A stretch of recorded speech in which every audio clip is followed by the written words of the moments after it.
আপনাকে তো লোকজন গিলে খাবে। সেনাবাহিনীর লোকজনরা আপনাকে, আপনার মাথা কেটে ফুটবল খেলবে। আমি বাংলাদেশের সেনাবাহিনীর ইতিহাস দেখেন না, জানেন না? ওয়াকারের চোখের সামনে দিয়ে আয়না ঘরের বিবরণ গিয়েছে, ওয়াকার বলছে আমি তা জানি না। ওয়াকার সেনা প্রধান, আর্মির গুলিতে আমার দেশবাসী মারা গিয়েছে, ওয়াকার বলছে আমি জানি না। হেলিকপ্টার থেকে লোকজনদেরকে গুলি করে মারা হয়েছে, ওয়াকার বলছে আমি জানি না, আমি দেখি নাই। ওয়াকার নিজেকে গ্লোরিফাই করার চেষ্টা করে এই সালাউদ্দিনের মতো লোকজন দিয়ে, এবং অনলাইনে দুই একজন চিমটা আছে তাদেরকে দিয়ে। কিন্তু এই কাজগুলোকে ওয়াকার এড়াতে পারে না।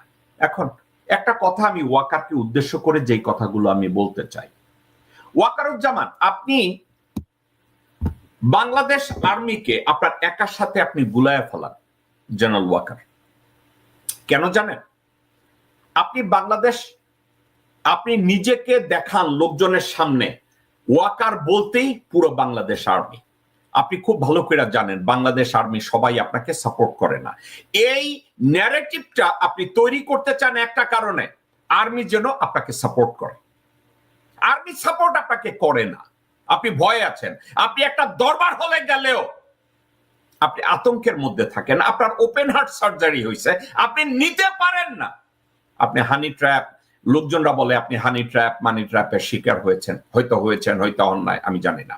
কিন্তু আপনি বারবার বুঝাতে চান আপনি মানেই বাংলাদেশ আর্মি। দেখেন আপনি কি বলেছেন, আমাদের সেনাবাহিনীর প্রতি আক্রমণ করেন না। একটা কমন জিনিস আমি দেখতে পাচ্ছি, সেনাবাহিনী এবং সেনা প্রধানের প্রতি বিদ্বেষ কারো কারো, কি কারণে আজ পর্যন্ত আমি এটা খুঁজে পাইনি। আমরা হচ্ছে একমাত্র ফোর্স যেটা আপনাদের জন্য কাজ করে যাচ্ছি। সেনাবাহিনীর উপরে জনগণ বা অনলাইন অ্যাক্টিভিস্টরা অ্যাটাক করে না, সেনাবাহিনীর উপরে না। আমরা সেনাবাহিনীর পক্ষে। সেনাবাহিনী কারা? আমার ভাই বোন, আমার সন্তান, আমার আত্মীয় স্বজন সেনাবাহিনী। সেনাবাহিনীর দেশপ্রেমিক। আমার সমস্যা আপনাকে নিয়ে ওয়াকার। সেনাবাহিনীর সবাই তো হাসিনার বোনকে বিয়ে করে নাই। সেনাবাহিনীর সবাই তো পিলখানায় গিয়ে অস্ত্র দিয়ে দাঁড়ায় থাকে নাই। সেনাবাহিনীর সবাই তো হেলিকপ্টার থেকে গুলি করে জনগণ মারে নাই।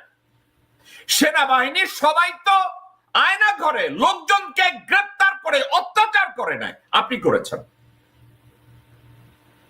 আপনি করেছেন। আপনি জনগণ মেরেছেন, আপনি পিলখানায় হত্যাকাণ্ডের সাথে জড়িত ছিলেন, হেলিকপ্টারে গুলি করায় সহায়তা করেছেন, আয়না ঘরে মানুষজনকে পিটিয়েছেন, মেরেছেন, দেশের জনগণকে রাস্তাঘাটে গুলি করে হত্যা করায় সহায়তা করেছেন, দেশ বিরোধী কাজে হাসিনাকে ভারতে যেতে সহায়তা করেছেন। আপনি হাসিনার বাক্সপেটরা গুছিয়ে দিয়েছেন। আপনি ভারতের সেনাপ্রধান, ভারতের জয়শঙ্কর, ভারতের নেতৃত্বের সাথে আপনি অবৈধভাবে উচ্ছৃঙ্খলা, আর্মির শৃঙ্খলা ভঙ্গ করে তাদের সাথে যোগাযোগ করেছেন। আরো করেছেন, অন্তর্বর্তীকালীন সরকারকে সহযোগিতার বদলে পিছনে থেকে একের পর এক ষড়যন্ত্র করে যাচ্ছেন অন্তর্বর্তীকালীন সরকারকে অস্থিতিশীল করার জন্য। আপনি রাজনৈতিক বক্তব্য যখন দেন, আমি বহু আগের থেকে বলেছি, ইউনিফর্ম পরে রাজনৈতিক বক্তব্য দেওয়ার এখতিয়ার আপনার নাই। আপনি সেনাবাহিনীর ডিসিপ্লিন ভঙ্গ করছেন।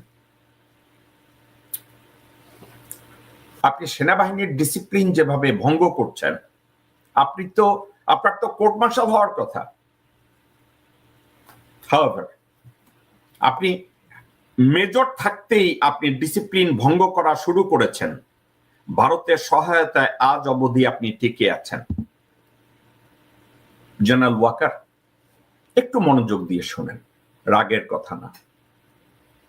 আপনি লোকজনদেরকে একটা হিন্টস দেন যে দেশে জরুরি অবস্থা ঘোষণা করার মতো টুলস আপনার হাতে আছে। আপনার হাতে দুইটা টুলস আছে। আপনি শিরিন শারমিনকে এখন আপনার বাসায় অথবা অতিথিশালায় সেনাবাহিনী ক্যান্টনমেন্টের ভিতরে রেখেছেন এবং চুপ্পুকে আপনি বঙ্গভবনে রেখেছেন। এই দুইটা আপনার তুরুপের তাস। এর বাইরে আপনার কাছে কিছু নাই। কিন্তু একটা কথা, আপনি যদি ধরেন জরুরি অবস্থা ঘোষণা করলেন, ডক্টর ইউনূসকে বাধ্য করলেন, অন্তর্বর্তীকালীন সরকার বাদ দিয়ে উনি বিদেশে চলে গেল বা যা কিছু করলো, একটা জিনিস, প্রথম কথা, আপনি আর্মির সেকেন্ড লেফটেন্যান্ট থেকে লেফটেন্যান্ট কর্নেল পর্যন্ত যে ব্যাকক্লাশ আপনার বিরুদ্ধে যাবে, প্রথমত আপনি ওটা ঠেকাতে পারবেন না। দ্বিতীয়ত, জাতিসংঘ থেকে বাংলাদেশের সশস্ত্র বাহিনীর স্পেশালি সেনাবাহিনীর শান্তিরক্ষী মিশনে যাওয়াটা স্টপ হয়ে যাবে। যেই মুহূর্তে শান্তিরক্ষী মিশনে যাওয়া স্টপ হয়ে যাবে, আপনার অবস্থা কি হবে জানেন? আপনি খালেদ মোশাররফ হবেন। আপনাকে টুকরা টুকরা করে ফেলবে। আপনার ডেড বডিও কেউ খুঁজে পাবে না। আপনি এমনি হার্টের রোগী, আপনাকে কেউ খুঁজে পাবে না। এখন এটা হইতেছে আর্মির থেকে। এখন দেশ চালানোর ক্ষেত্রে ডক্টর ইউনূসকে রিপ্লেস করার যে ব্যাকক্লাশ, যেটা ডিসঅ্যাডভান্টেজ, যে বাস্তবতা আপনি ফেস করবেন, সেটার দিকে তাকান। জাতিসংঘ শান্তিরক্ষী মিশন থেকে বাংলাদেশ বাদ যাবে।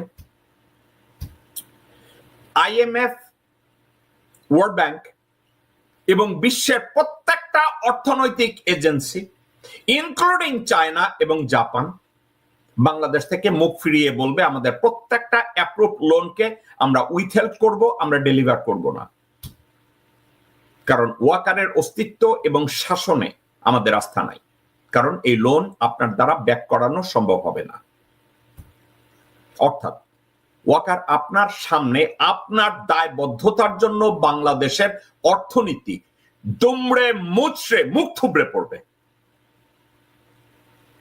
ব্যাংকের টাকা, জনগণ যে টাকা জমা করেছে, এই জমা টাকা আপনি ফেরত দিতে পারবেন না। বাংলাদেশের এক্সিস্টিং যে লোনগুলো আছে IMF এবং ওয়ার্ল্ড ব্যাংক এবং অন্যান্য জায়গায় আপনারা পে করতে, আপনার নেতৃত্বাধীন জরুরি অবস্থায় ইউনূস সাহেব যদি না থাকে, এগুলো আপনারা পে করতে পারবেন না। সরকারি মালিকানাধীন যে ইন্ডাস্ট্রিজ গুলো আছে, একের পর এক বন্ধ হতে থাকবে, কর্পোরেশন গুলো বন্ধ হতে থাকবে, শ্রমিক আন্দোলন রাস্তায় নামবে, দেশটা গৃহযুদ্ধের দিকে ধীরে ধীরে এগিয়ে যাবে। আপনি কি করবেন? ধীরে ধীরে আর কোষাগারের টাকা থাকবে না গভর্নমেন্ট এমপ্লয়ীদেরকে বেতন দেওয়ার, আপনার হাতে টাকা থাকবে না সেনাবাহিনীকে বেতন দেওয়ার, আপনার হাতে টাকা থাকবে না নৌবাহিনী বিমান বাহিনীকে বেতন দেওয়ার।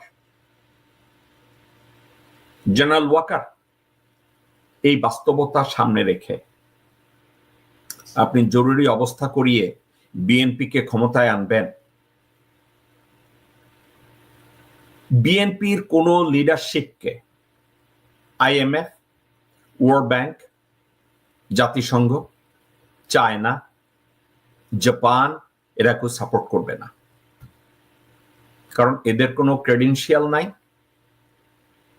এবং এরা বিশ্বের সবাই জানবে ভারতের সহায়তায়, জনগণের সহায়তায় না। জনগণের সহায়তায় বিএনপি ক্ষমতায় আসতে চায় না, তারা ভারতের সহায়তায় আসতে চায়, আপনার সহায়তায় ক্ষমতায় আসতে চায়। তখন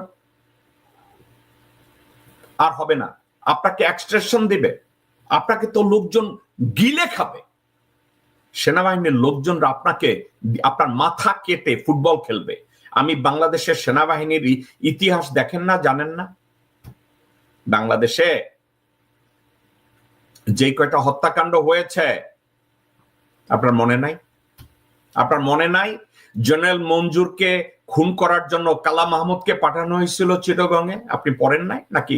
ওই সময় আপনি জুনিয়র ছিলেন, একটু খোঁজ নিয়ে দেখেন তাকে ক্লোজ রেঞ্জে কিভাবে গুলি করে তাকে লাথি মারা হয়েছে।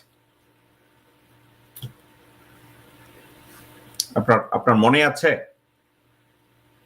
1977 সালে 76-77 সালে মেজর শেরি তাকে সিএমএইচে কিভাবে উলঙ্গ করে ব্যানার চার্জ করা হয়েছে আপনি জানেন না? জানেন তো? না জানলে কয়েকজন আপনি না বলছেন আপনি সিনিয়রদের সাথে কথা বলেন, সিনিয়র কিছু লোকজনদেরকে ডেকে কথা বলেন। আমি জানি না জেনারেল মঞ্জুর রশিদ খান জীবিত আছেন কিনা, জিজ্ঞাসা করেন। জেনারেল লতিফ জীবিত আছে কিনা জিজ্ঞাসা করেন। জেনারেল সামাদ জীবিত আছে কিনা জিজ্ঞাসা করেন। ওয়াহেদ জীবিত আছে কিনা কথা বলেন তাদেরকে ডেকে। আমি ফান করার কথা বলতেছি না, বাস্তবতা। আপনার মনে নাই এগুলো? প্রথম কথা, আপনি শারীরিকভাবে যোগ্য না, মানসিকভাবে আপনি বিকারগ্রস্ত, কারণ আপনি হানি ট্র্যাপ বা মানি ট্র্যাপের মধ্যে। আপনি দেশে জরুরি অবস্থা চালনার জন্য আপনার একটা মাত্র রাস্তা আছে, যেটা আমি বহু আগে বলেছিলাম। জেনারেল ওয়াকার কি বলেছিলাম জানেন? জরুরি অবস্থা ঘোষণা করেন, জরুরি অবস্থায় ডক্টর মোহাম্মদ ইউনূসকে আলটিমেট প্রেসিডেন্সি দেন এবং আপনি সিপাহ সালার হয়ে পাশে দাঁড়ায় যান, বাংলাদেশকে সত্যিকার অর্থে স্বাধীন করেন। আপনার এটা একটা অপশন ছিল, কিন্তু আপনি হানি ট্র্যাপ মানি ট্র্যাপের জন্য ভারতের কল্যাণে আজকের যেগুলো করছেন এগুলো দেশদ্রোহিতা করছেন।